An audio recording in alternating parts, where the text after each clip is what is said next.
Berhenti membohongi diri sendiri. Ini bukan santet. Apa yang Anda yakini sebagai kekuatan gaib hanyalah kebodohan kolektif yang dipelihara. Apa yang Anda takuti sebagai ilmu hitam hanyalah kombinasi menyedihkan dari 3 hal. Ketidakmampuan medis mendiagnosis penyakit, histeria massa yang menular bagi mereka yang lemah mental, dan efek nosebo. Cara cerdas otak Anda untuk membunuh diri Anda sendiri hanya karena sugesti. Malam ini, kita tidak akan memanjakan fantasi dunia lain Anda. Kita akan menghancurkannya.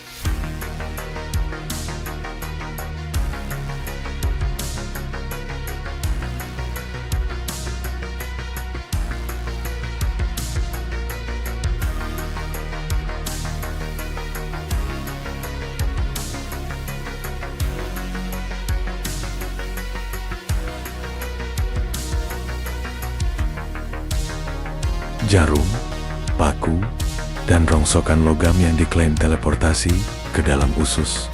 Penyakit mendadak yang tidak bisa didiagnosis oleh dokter yang malas.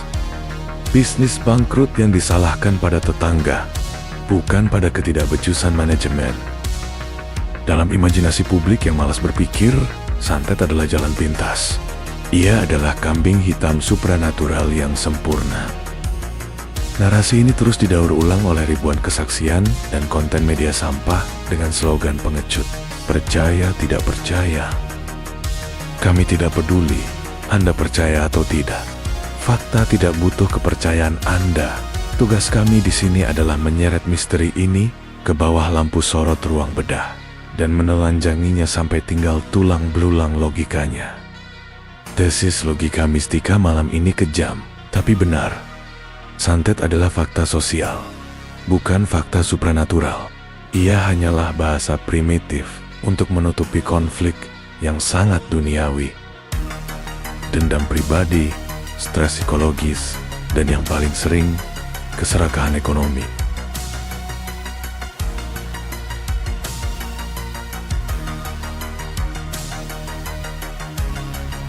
Sebelum kita menghina kebodohan masa kini, mari kita lihat akarnya. Ini bukan fenomena baru. Ini adalah penyakit lama dalam arsip Nusantara.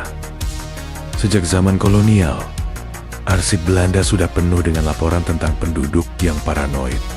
Dalam catatan tahun 1854, sudah mengeluhkan betapa mudahnya masyarakat percaya bahwa tetangganya adalah penyihir yang bisa mengirim ilmu hingga menyebabkan kematian seseorang. Bahkan saat itu, guna-guna bukan soal mistis, itu soal bisnis. Arsip membuktikan bahwa tuduhan santet adalah senjata favorit dalam persaingan dagang antara pribumi dan Tionghoa.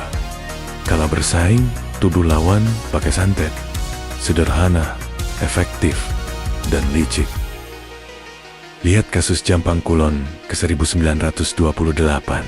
Seorang dukun perempuan mengaku membunuh 11 orang. Senjatanya hanya doa dan bisikan, tanpa racun, tanpa sentuhan. Ini adalah lelucon hukum yang abadi. Bagaimana Anda memenjarakan seseorang hanya karena dia berharap orang lain mati? Jika doa jahat bisa membunuh, separuh populasi bumi ini sudah punah. Sejarah membuktikan satu hal, santet tidak pernah menjadi kepercayaan primitif yang lugu. Ia adalah senjata adaptif. Ironisnya, riset UGM menemukan bahwa istilah kuno santet dulunya bermakna positif, seperti memanggil hujan. Tapi manusia, dengan segala kreativitas jahatnya, memelintirnya menjadi alat teror. Jadi hormatilah sejarahnya sebagai artefak budaya, tapi ludahi klaim mistisnya sebagai alat manipulasi.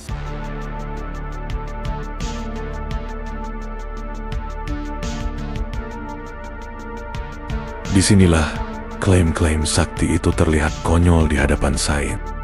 Klaim pertama, benda asing dalam tubuh. Klaim favorit para penipu, foto ronsen paku atau gotri di dalam tubuh. Mustahil masuk kalau bukan santet. Analisis logika mistika. benda itu nyata. Tapi sihirnya adalah ilusi bagi mereka yang malas membaca buku kedokteran. Medis menyebutnya corpus alienum, benda asing. Dokter tidak butuh jin untuk menjelaskan ini. Mereka hanya butuh pasien yang ceroboh atau memiliki gangguan mental. Paku itu masuk karena tertelan, sengaja atau tidak. Atau mungkin sisa susuk yang Anda pasang demi pesona, lalu Anda lupakan. Karena otak Anda menolak mengingat rasa sakitnya. Bertahun-tahun kemudian, benda itu bergeser, sakit, dan dironsen. Daripada mengakui saya pernah menelan paku atau saya pasang susuk, ego Anda lebih memilih narasi, saya korban serangan gaib dahsyat. Jauh lebih dramatis dan lebih memuaskan ego. Klaim kedua, kulit gatal dan mengeluarkan serat. Kulit gatal, panas, keluar serat, ini pasti kiriman tanah kuburan. Analisis logika mistika, bukan, Anda hanya butuh psikiater. Ini adalah gangguan jiwa bernama delusional parasitosis. Kondisi ini disebut Mogelans, adalah lingkaran setan kebodohan psikosomatis. Anda stres, Anda merasa ada yang merayap, Anda garuk sampai lecet, serat baju Anda menempel di luka, Anda lihat serat itu dan berteriak. Itu bukti santet. CDC Amerika sudah membuang waktu dan uang untuk meneliti ini pada 2012. Hanya untuk menyimpulkan itu serat tekstil dari baju Anda sendiri. Di barat, orang gila mengira itu parasit alien. Di sini, orang gila mengira itu santet. Penyakitnya sama, hanya delusinya yang menyesuaikan budaya lokal. Klaim ketiga, ditindih makhluk halus.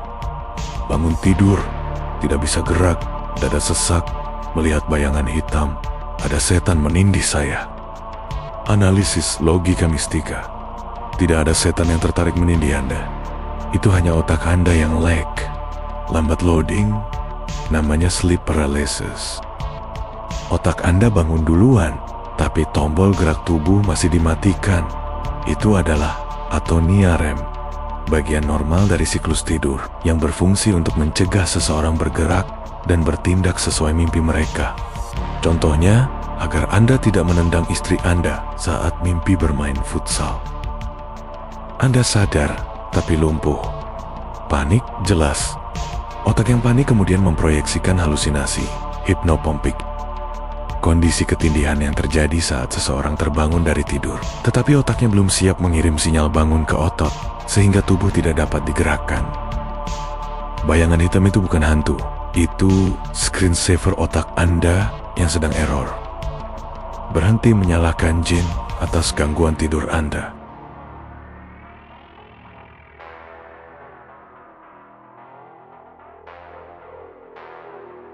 Lalu para pembela klinik akan merengek, tapi korbannya benar-benar sakit. Mereka mati. Tentu saja mereka sakit. Kebodohan memang bisa mematikan. Kesalahan fatal kalian adalah mengira penyakit nyata butuh penyebab gaib. Tidak. Analisis rasional menunjukkan bagaimana kalian membunuh diri sendiri dengan efek nocebo. Jika placebo adalah sugesti sembuh, nocebo adalah sugesti sakit. Jika Anda sebodoh itu untuk percaya 100% bahwa Anda disantet, otak Anda akan memerintahkan tubuh untuk shutdown, imun drop, jantung stres, organ gagal. Ditambah gangguan psikosomatis, stres karena berselisih dengan tetangga, bermanifestasi jadi sakit perut kronis. Lalu Anda ke dukun, dukun bilang ada paku gaib, Anda makin stres, makin sakit. Sederhananya, Anda sakit karena Anda begitu yakin Anda akan sakit. Anda sakit bukan karena mantra dukun, Anda sakit karena Anda percaya pada dukun. Kepercayaan Anda lah racunnya, sebuah siklus yang sempurna. konsekuensi sosialnya lebih mengerikan. Dengan melabeli penyakit sebagai santet, kalian mengubah konflik tanah menjadi perang suci. Tetangga bukan lagi manusia, tapi agen setan yang halal dibunuh. Inilah yang melahirkan monster sejarah kita.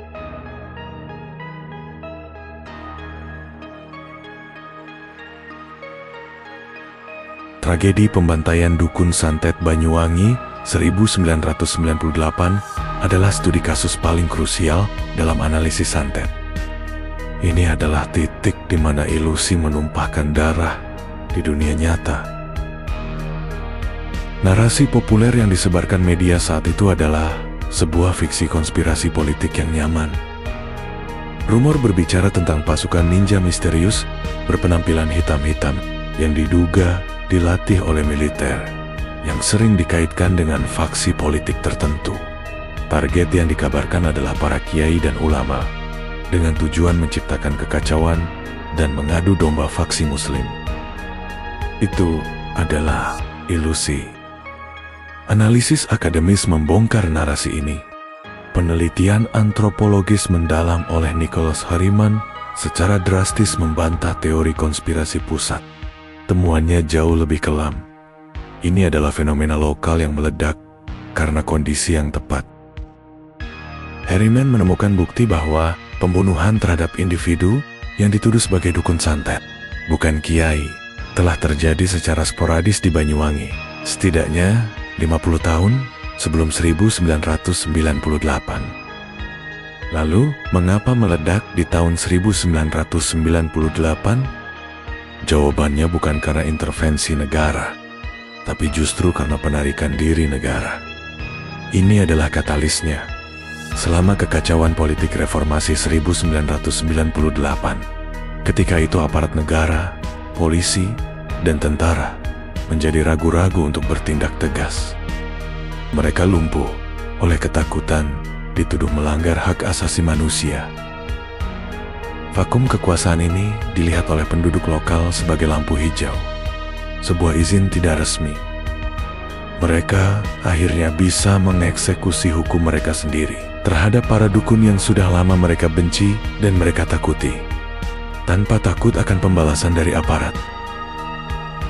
Tapi, siapa target sebenarnya? Disinilah motif ekonomi terungkap. Analisis lebih lanjut menunjukkan bahwa dukun santet seringkali hanyalah sebuah label. Label yang ditempelkan pada target sebenarnya, para tuan tanah atau landlord. Ini adalah sintesis yang brutal. Tragedi Banyuwangi 1998 kemungkinan besar adalah konflik agraria yang disamarkan secara sempurna sebagai pemburuan penyihir dan dieksekusi karena dimungkinkan oleh vakum kekuasaan selama era reformasi.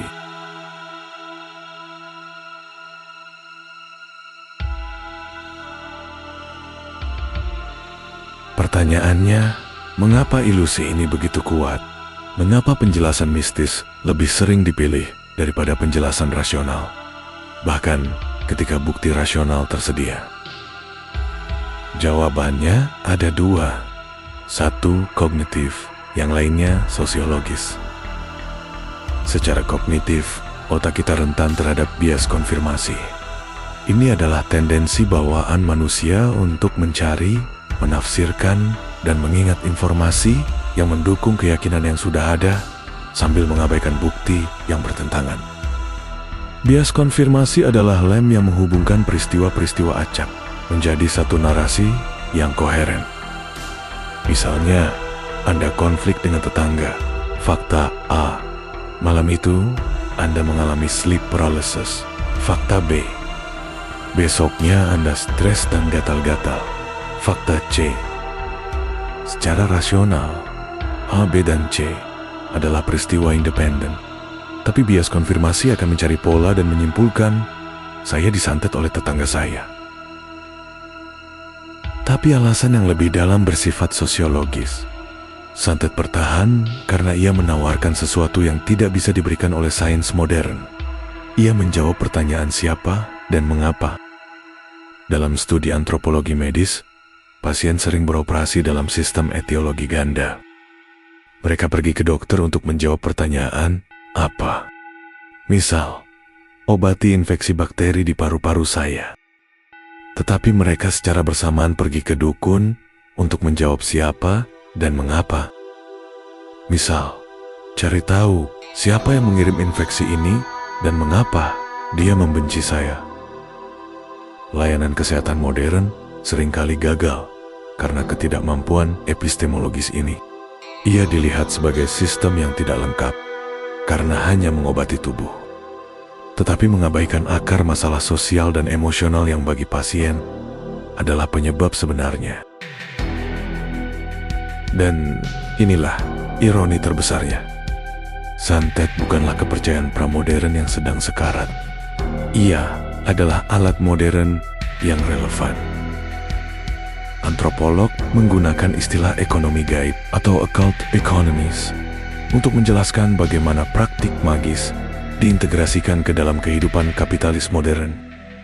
Sebuah studi kasus fundamental berjudul Rumors of Sorcery at an Indonesian University mendokumentasikan bagaimana santet dan bantuan magis lainnya diduga digunakan oleh para akademisi, orang-orang di benteng rasionalitas, untuk bersaing memperebutkan posisi, jabatan, dan proyek penelitian. Logikanya begini, sektor modern seperti bisnis, politik, universitas seharusnya rasional. Namun dalam praktiknya, sektor ini penuh dengan ketidakpastian, nepotisme, dan persaingan brutal. Karena kesuksesan tidak murni didasarkan pada prestasi, individu mencari keunggulan kompetitif lainnya. Mereka beralih ke ekonomi gaib untuk mengelola risiko dan ketidakpastian yang diciptakan oleh sistem modern yang rasional tersebut. Modernitas tidak menghilangkan santet. Modernitas justru menciptakan kondisi persaingan, ketidakpastian yang membuatnya tetap relevan.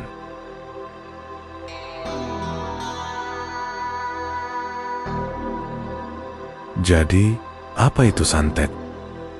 Analisis multilapis kita menyimpulkan, bagi praktisi medis, santet adalah sebuah katalog misdiagnosis, gangguan psikosomatis, efek nocebo, sleep paralysis, atau delusional parasitosis.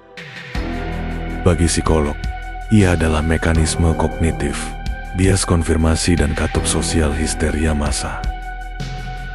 Bagi sosiolog, ia adalah alat fungsional, kontrol sosial dan strategi dalam ekonomi gaib modern. Bagi sejarawan, ia adalah narasi yang kuat, bahasa yang digunakan untuk menyamarkan konflik yang lebih brutal. Seperti yang telah kita bedah dalam studi kasus Banyuwangi 98. Sintesis paling kelam dari ilusi ini adalah ketika ia digunakan sebagai senjata. Data menunjukkan bagaimana konflik agraria dapat dieksekusi dengan label pemburuan penyihir yang dimungkinkan oleh vakum kekuasaan. Inilah mengapa negara akhirnya bertindak. KUHP baru Undang-Undang Nomor 1 Tahun 2023 akhirnya mengkriminalisasi santet, tapi dengan manuver hukum yang cerdas. Negara tidak akan membuktikan bahwa sihir itu bekerja. Sebaliknya, negara mengkriminalisasi tindakan setiap orang yang menyatakan dirinya mempunyai kekuatan gaib, memberitahukan, menawarkan, atau memberikan bantuan jasa untuk menimbulkan penyakit, kematian. Tujuan sebenarnya dari pasal ini adalah memberantas penipuan dan, yang paling utama, mencegah main hakim sendiri. Dengan memberikan saluran hukum formal, melaporkan seseorang karena menawarkan jasa santet, negara memberi warga alternatif selain mengambil parang untuk menyelesaikan masalah. Dan pada akhirnya, santet adalah sebuah ilusi. Ia tidak menunjukkan adanya kekuatan gaib.